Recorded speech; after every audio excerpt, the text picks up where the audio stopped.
आज की कहानी है वेस्टर्न बहू। गौतमी और उसका परिवार गांव में रहता था, लेकिन अपने बच्चों को वह शहर की शिक्षा देकर गांव में ही बुला लेती है और गांव की आधुनिकता पर ध्यान देने को कहती है।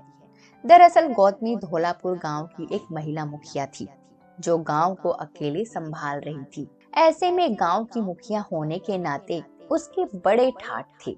ऐसे में उसके पढ़े लिखे बेटे के लिए वह एक शहर की बहू लाना चाहती थी, जिससे वह गांव में दिखा सके कि उसकी बहू कोई आम गांव की गंवार लड़की नहीं थी, बल्कि वह अपने बेटे के लिए एक शहर की पढ़ी लिखी बहू लाई।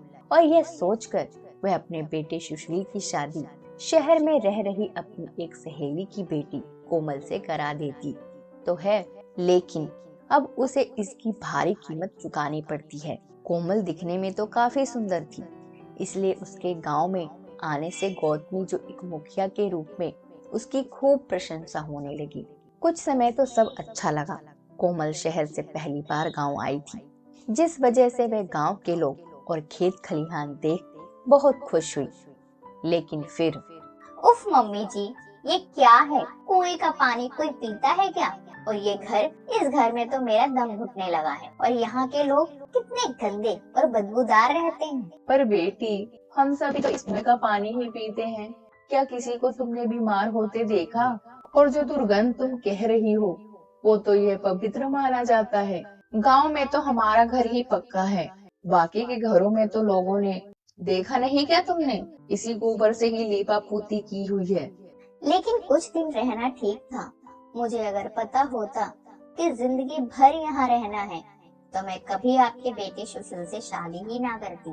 और ऐसा कहकर कोमल गुस्से में अपने कमरे में चली जाती है और कमरे के बाहर आकर वह एक वेस्टर्न वन पीस के कपड़े पहनकर गांव में घूमने निकल जाती है। पीछे से गौतमी अपनी बहू को ऐसे बाहर जाने से रोकती है, लेकिन कोमल नहीं मानती। वह अपनी मनमानी करते हुए वही कपड़े पहनकर बाहर निकल जाती है। और यह देख गांव वाले गौतमी की काफी बुराई करते हैं। जो लोग गौतमी की प्रशंसा करते थे, अब वही लोग गांव की मुख्य गौतमी पर यह आरोप लगा रहे थे कि वह इस गांव की लड़कियों को अपनी बहू के जरिए बिगाड़ रही है। जब शाम को सुशील को अपनी पत्नी की यह बात पता चलती है, तो वह कोमल को समझाते हुए कहता है, मेरी माँ इस गांव की मुखिया है। ऐसे में तुम एक वन पीस में गांव में घूमने निकली तो मेरी माँ की बहुत बदनामी हुई। लोगों ने यहाँ तक कह दिया कि वह इस गांव की लड़कियों को बिगाड़ रही है, जबकि मेरी माँ गांव की लड़कियों के लिए अच्छी शिक्षा और सम्मान का प्रयास करती है। देखो, मैंने तुमसे शादी सिर्फ मेरी माँ के कहने से की थी। अगर मुझे पता चलता कि जिंदगी भर मुझे इस गांव में गुजारना है, तो मैं तुमसे कभी शादी नहीं करती। और मैं जो भी कपड़े पहनकर बाहर जाऊं, इसमें उन्हीं लोगों की नजर में ही खोट है। छोटे कपड़े पहनने से क्या मेरी इज्जत चली गई? शहर में तो ये बहुत ही आम बात है। लेकिन कोमल, ये गांव है, तुम्हारा शहर नहीं। यहाँ के लोग बड़े ही सीधे साधे होते हैं, उन्हें शहर के रंग रूप का पता नहीं। हाँ जी, जैसे आपकी माँ तो इस गांव की मुखिया है, जो खुद ही एक अनपढ़ गंवार है। तो ऐसे में इस गांव के लोगों में शिक्षा का प्रभाव कहाँ से पड़ेगा? एक मुखिया होकर आपकी माँ ही एक पिछड़ी हुई सोच रखती हैं। देखो कोमल, बहुत हो गया। अब अगर तुमने मेरी माँ के खिलाफ एक शब्द भी कहा तो मेरा तुम पर हाथ उठ जाएगा। और तुम्हें क्या ही पता है मेरी माँ के बारे में। मेरी माँ तुम्हारे यहाँ आने से पहले एक इज्जतदार मुखिया हुआ करती थी, लेकिन तुम्हारे आने के बाद मेरी माँ की गांव में कितनी बदनामी हो रही है। हाँ तो ठीक ही है ना।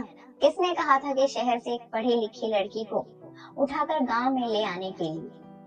ऐसा होता तो एक गांव की सीधी साधी लड़की से ही अपनी बेटी की शादी करा देते। बस कोमल, तुम्हें नहीं रहना है तो मैं तुम्हें तलाक दे दूंगा, लेकिन आज के बाद तुम जितने भी दिन यहाँ रहो, प्लीज थोड़ा ढंग से रहना सीख लो, क्योंकि तुम इस गांव में अब कुछ ही दिन की मेहमान हो। हाँ बिल्कुल, मुझे भी इस गांव में तुम्हारी पत्नी बनकर रहने का कोई शौक नहीं है। कोमल अपने कमरे में चली जाती है।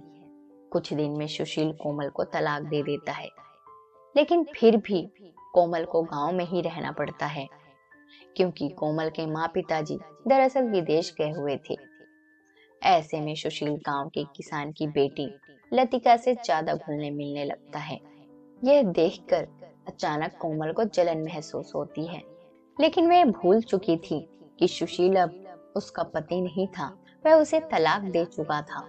अब हर दूसरे दिन सुशील उस लतिका को अपने साथ घर ले आता और कोमल उसे देखकर खूब जलती। जब एक दिन कोमल से रहा नहीं गया और वह बोल पड़ी, मेरे इस घर में होने के बावजूद तुम एक दूसरी लड़की को कैसे ला सकते हो? बेटी, तुम ये क्या बोल रही हो? मत भूलो, मेरे बेटे ने तुमको तलाक दे दिया है और तुम्हारे माँ पिताजी विदेश गए हुए हैं, जिस वजह से तुम अभी भी यहाँ रुकी हो, वरना तुम कब की यहाँ से अपने घर शहर चली जाती।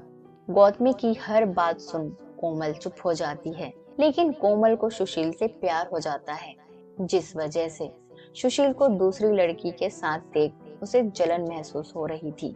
और जब कुछ दिन ऐसे ही रहने के बाद जब आखिर में कोमल से रहा नहीं जाता, तो वह एक दिन सुशील से कहती है, सुशील, क्या हम तलाक के कागजात वापस नहीं ले सकते? तुम जो कहोगे मैं करूंगी। मैं तुमसे प्यार करने लगी हूँ और तुम्हारे बिना मैं नहीं रह सकती। और इसका एहसास मुझे तब हुआ जब मैंने तुम्हें उस गांव की लड़की के साथ देखा। मैं तुम्हें दूसरी औरत के साथ नहीं देख सकती। मैं तुम लोगों को और परेशान नहीं करूंगी, लेकिन मुझे तुम्हारे साथ ही अपनी पूरी जिंदगी बितानी है। और गौतमी आती है और कोमल से कहती है, अरे पागल, वह तलाक के कागजात तो नकली हैं। असल में तुझे हम सबक सिखाना चाहते थे, पर हमें पता था कि तुम सुशील से प्यार करने लगी हो। हम एक मुखिया के साथ साथ माँ भी हैं, लेकिन फिर भी बेटी तुम अपने शहर के तौर तरीके गांव में आकर इतनी जल्दी कैसे भूल पाती? अपने सास की यह बात सुन कोमल झट से अपनी पिछली गलतियों की माफी मांगती है। और जब वह पूछती है कि लतिका कौन थी, तो सुशील कहता है कि लतिका उसके दूर के चाचा की बेटी है। इसके नाते वह तो उसकी बहन हुई। और उस दिन के बाद से कोमल फिर कभी भी गांव में वेस्टर्न कपड़े पहनकर नहीं घूमती, और जैसे गांव के लोग रहते हैं वैसे ही वह गांव के लोगों के साथ घुल मिलकर रहने की कोशिश करती रही।